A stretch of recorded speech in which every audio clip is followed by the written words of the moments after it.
વાત કરીએ mechanical semester 4 ની અંદર આવતો સબ્જેક્ટના મોસ્ટ આઈએમપી પ્રશ્ન. સબ્જેક્ટ છે industrial engineering and management. Diploma mechanical sem 4 ની અંદર આવતો સબ્જેક્ટ છે અને મોસ્ટ આઈએમપી પ્રશ્ન આપણે તૈયાર કર્યા છે ગુજરાતી ઇંગ્લિશ લેંગ્વેજ સાથે ચેપ્ટર વાઇઝ. તો જે મિત્રોને આરામથી પાસ નહીં પણ સારામાં સારો સ્કોર કરવો હોય એ મિત્રોના વિડીયો ખાસ લાસ્ટ લગી જોવાનો છે. એની પહેલા જો હજી તમે સબસ્ક્રાઇબ ન કર્યું હોય સબસ્ક્રાઇબ કરી દેજો કે બધા સબ્જેક્ટનું સ્ટડી મટીરિયલ બધા જ આઈએમપી વિડીયો બધા સેમેસ્ટર મળી રહેવાનું છે અને પ્લેલિસ્ટ પર બનાવેલ છે અલગ અલગ સેમ વાઇઝ. તો એમાં તમે જઈને પણ તૈયારી કરી શકો છો. ઓકે ને સેમેસ્ટર 4 મેકેનિકલમાં જે મિત્રો જોઈન થવાનું બાકી હોય તો વોટ્સએપ ગ્રુપની લિંક નીચે આપી દેજો ફટાફટ જોઈન થઈ જાઓ. ઘણા બધા મિત્રો જોઈન છે તમારા દોસ્તોને પણ તમે એડ કરી શકો છો. હવે તમારા સબ્જેક્ટ પર આગળ વધીએ છીએ. મસ્ત સારામાં સારું મટીરિયલ તૈયાર કર્યું છે ઇન્ડસ્ટ્રીયલ એન્જિનિયરિંગ મેનેજમેન્ટ. એ સબ્જેક્ટ કોડ પર તમને આપેલો છે. રેડી.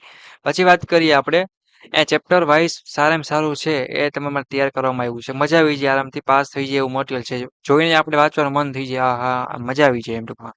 તો પહેલો પ્રશ્ન છે ડિફાઇન મીન્સ કે પ્લાન્ટ લેઆઉટની વ્યાખ્યા આપો અને સારા પ્લાન્ટ લેઆઉટના સિદ્ધાંત તમારે સમજાવવાનો છે. Define plant layout explain principal of good plan layout. આ પ્રશ્ન પૂછે ચેપ્ટરનું નામ શું છે પ્લાન્ટ લેઆઉટ ઇન્ડસ્ટ્રીયલ બરાબર છે. આ ખાસ આ પ્રશ્ન હોય જ છે. પ્રોડક્ટ પ્લાન્ટ છે પ્રોડક્ટ અને પ્રોસેસ લેઆઉટ વચ્ચે તફાવત પૂછો. આ પણ ઘણી વાર પૂછાય છે તો ખાસ તૈયાર કરી નાખવાનું છે. પ્લાન્ટ લેઆઉટના જે હું ઓબ્જેક્ટિવ છે એ પણ પૂછાય છે. પછી આવશે એક્સપ્લેન ધ કોલેટિવ બેરેજિંગ એટલે કે બેગનિંગ બાર્ગનિંગ બરાબર છે. શબ્દ અલગ છે બટ આ સ્કીપ કરો ચાલશે બાકીના ત્રણ તો ખાસ કરવાના રહેશે. પછી આપ્યા છે સમાધાન મધ્યસ્થાન અને લવાદ. આ વચ્ચે તમારે સમજાવવાનું છે. ફેક્ટર એક્ટ 1948 મુજબ આરોગ્ય કલ્યાણ અને સુરક્ષા સંબંધિત જોગવાઈઓ છે એ તમારે એક પ્રશ્ન તૈયાર કરી જવાનો છે. વર્ક સ્ટડીની વાત કરીએ તો મેથડ સ્ટડીની વ્યાખ્યા આપો અને તેના પ્રક્રિયા છે એ તમારે સમજાવવાની છે. ફ્લો પ્રોસેસ ચાર્ટ પણ તમારે સમજાવવાનો છે સંજ્ઞા સાથે. ફ્લો ડાયાગ્રામ અને સ્ટિંગ ડાયાગ્રામ સમજાવો.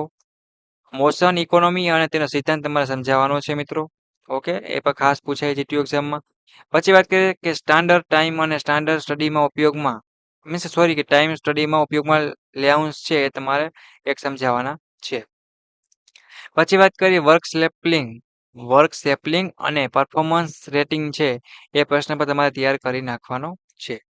આગળ વધીએ chapter number 3 production planning and quality control. એમાં પીસી વિભાગના કાર્યો તમારે લખવા. આ પણ પ્રશ્ન હોય જ છે. આ પણ ખાસ કરી નાખવાનું. પીપીસીમાં રૂટિંગ શેડ્યુલિંગ ડિસ્પેચિંગ અને કંટ્રોલિંગ આ પણ પૂછાય જ છે. જોબ ઓર્ડર પ્રોડક્શન અને કન્ટિન્યુઅસ પ્રોડક્શન સિસ્ટમ વચ્ચેનો એટલે કે તફાવત તમને પૂછવાનો છે અને ઘણીવાર જીટીયુમાં આવી જાય તો આપણે વાંચેલું હોય તો કામ આવે. બધા મિત્રોને એક બીજી વસ્તુ કહી દઉં સારા માર્ક્સ લાવવા માટે આકૃતિ કમ્પલસરી જેને પૂછાય દોરવાની છે વધારે માર્ક્સ માટે સારા માર્ક્સ માટે બરાબર મિત્રો. અને આઈએમપી પણ ખાસ તમારે તૈયાર કરી નાખવાના છે અને પેપર લખજો તો સારામાં સારા માર્ક્સ મળશે અને સારામાં સારા સ્કોર પણ કરી શકશો. પછી explain objective of quality control. Quality જે કંટ્રોલમાં પી ચાર્ટ અને સી ચાર્ટ છે એ પણ તમારે પાકો કરી નાખવાનો છે.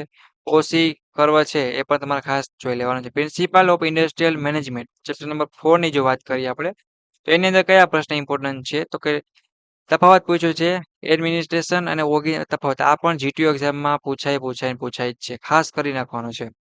પછી એફડબલ્યુમાં ટેલોરનો જે મેનેજમેન્ટનો સિદ્ધાંત છે એ તમારે ખાસ એક કરી લેવાનો છે. હેનરી ફાયલનો જે મેનેજમેન્ટનો સિદ્ધાંત છે એ પણ ખાલી કરી જસ્ટ ઇન ટાઈમ આ પણ પ્રશ્ન હોય જ છે. અને 5 કોન્સેપ્ટ ઉદાહરણ સાથે સમજાવો એ પણ ખાસ હોય છે અને ટ્રેનિંગના પ્રકાર. ઓકે તો 10-15 માર્ક તો આરામથી આ થઈ ગયા મોસ્ટ ઓફ હશે જ. જસ્ટ ઇન ટાઈમ કોન્સેપ્ટ છે 5S નો એ અને પહેલો પ્રશ્ન આ તો 3 હશે જ. ઓકે તો ત્યાર ખાસ તમારે કરી જવાના છે.